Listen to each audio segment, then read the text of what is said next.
JPSC JEE परीक्षा में गड़बड़ी को लेकर झारखंड बीजेपी प्रवक्ता प्रतुल शाहदेव ने परीक्षा रद्द करने की मांग की है। साथ ही कहा कि झारखंड में परीक्षाओं में धांधली रुकने का नाम नहीं ले रही। इसका ताजा उदाहरण इस परीक्षा में दिखा है। बड़े पैमाने पर कदाचार और प्रश्न पत्र लीक होने की खबरें सामने आ रही हैं। छात्रों ने रोल नंबर जारी करके बताया है कि इन छात्रों ने अपना ओएमआर शीट पूरी तरह से खाली छोड़ा है ताकि उन्हें बाद में भरा जा सके। ऐसी स्थिति में इस परीक्षा की उच्च स्तरीय जांच होनी चाहिए और जब तक कोई निष्कर्ष न निकले तब तक परिणाम को रोक दिया जाना चाहिए।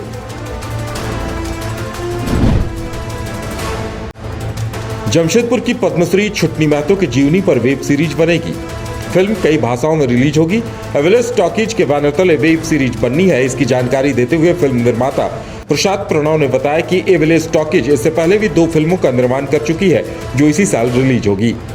उन्होंने बताया कि पद्मश्री छुटनी महतो की बायोपिक बनाना उनके लिए गर्व की बात होगी। उनके संघर्षों को दिखाकर फिल्मकार अगर समाज में फैले अंधविश्वास को कम कर सकें तो ये बड़ी बात होगी। वहीं उन्होंने झारखंड सरकार से फिल्म के निर्माण में सहयोग की भी बात कही। हालांकि फिल्म का नाम अभी तय नहीं किया गया है। वहीं खुद की जीवनी पर वेब सीरीज बनने से छुटनी काफी उत्साहित नजर आई। उन्होंने इसके लिए फिल्मकार और अपने सगे संबंधियों का शुक्रिया भी अदा किया। धनबाद बीसीसीएल ईसीएल के 25% शेयर खुले बाजार में बेचने के विरोध में धरना दिया गया। बिहार कोलियरी कामगार यूनियन और सीटू के बैनर तले लोधना महाप्रबंधक कार्यालय के सामने एक विशाल धरना प्रदर्शन किया गया, जहां सीटू बीएसकेयू से जुड़े मजदूर नेताओं और कार्यकर्ताओं ने कोल इंडिया प्रबंधन और भारत सरकार के कोयला मंत्रालय के खिलाफ जमकर नारेबाजी की। वहीं मानस चटर्जी ने बताया कि केंद्र सरकार बीसीसीएल ईसीएल को कोल इंडिया से अलग करके इसके 25% शेयर बेचना चाहती है। इसके अलावा अस्थायी मजदूरों को वक्त पर बोनस और ग्रेच्युटी का लाभ नहीं दिया जाता है। असंगठित मजदूरों को उनके पीएफ का पैसा आज तक उनके अकाउंट में नहीं दिया गया।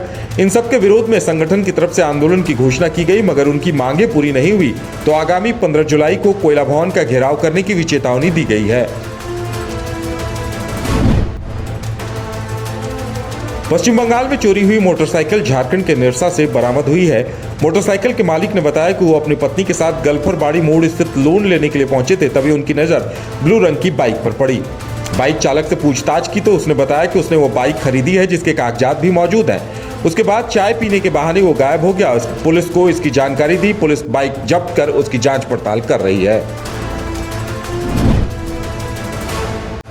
पलामू में प्रमंडलीय आयुक्त जटाशंकर चौधरी ने आयुक्त कार्यालय में नीलाम पत्र पदाधिकारियों के साथ प्रमंडल स्तरीय बैठक की। बैठक में पलामू प्रमंडल के तीनों जिले पलामू, गढ़वा और लातेहार के नीलाम पत्र वादों की स्थिति की समीक्षा की गई। आयुक्त ने नीलाम पत्र वादों को गंभीरता से लेने और इनके निष्पादन में तत्परता बरतते हुए तेजी लाने का सख्त निर्देश दिया।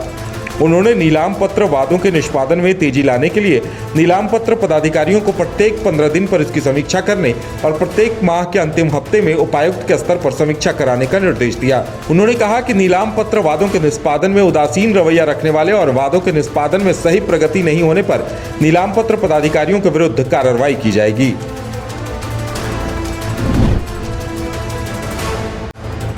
निरसा के देवियाना मोड़ स्थित चहल कंपनी में कार्य करने वाले वर्करों ने बकाया वेतन को लेकर हंगामा किया। वर्करों का कहना था कि कंपनी हमारा वेतन देने में आनाकानी कर रही है। वहीं प्रबंधन का कहना है कि पहले आप कंपनी के पद से इस्तीफा दें, उसके बाद आपको वेतन दिया जाएगा। वहीं दूसरी तरफ मौके पर मौजूद कॉन्ट्रैक्टर ने बताया कि लगभग 1 साल से कंपनी के पास 11 लाख रुपए बकाया है, लेकिन कंपनी देने में आनाकानी कर रही है। कंपनी पैसा देना नहीं चाहती है, लेकिन वो ऐसा होने नहीं देंगे। हजारीबाग के कटकमदाग थाने में बकरीद को लेकर शांति समिति की बैठक हुई। प्रखंड प्रमुख कुमारी विनीता और प्रखंड विकास पदाधिकारी शालिनी खलको ने बकरीद को शांति और सौहार्दपूर्ण वातावरण में मनाने और अफवाहों से बचने की सलाह दी। उन्होंने कहा कि वर्तमान वक्त में कुछ लोग सोशल मीडिया पर आपत्तिजनक और भ्रामक खबरें पोस्ट कर समाज में अशांति फैलाने का काम करते हैं। ऐसे लोगों को चिन्हित कर पुलिस को सूचित करें। साथ ही सोशल मीडिया पर स्वयं भी भ्रामक खबरें फैलाने से बचें। उन्होंने कहा कि असामाजिक तत्वों पर प्रशासन की पैनी नजर रहेगी। वहीं सड़क पर नमाज भी नहीं पढ़ने की सलाह दी गई। साथ ही कहा कि किसी भी तरह का उत्पात मचाने वालों पर कड़ी कार्रवाई की जाएगी।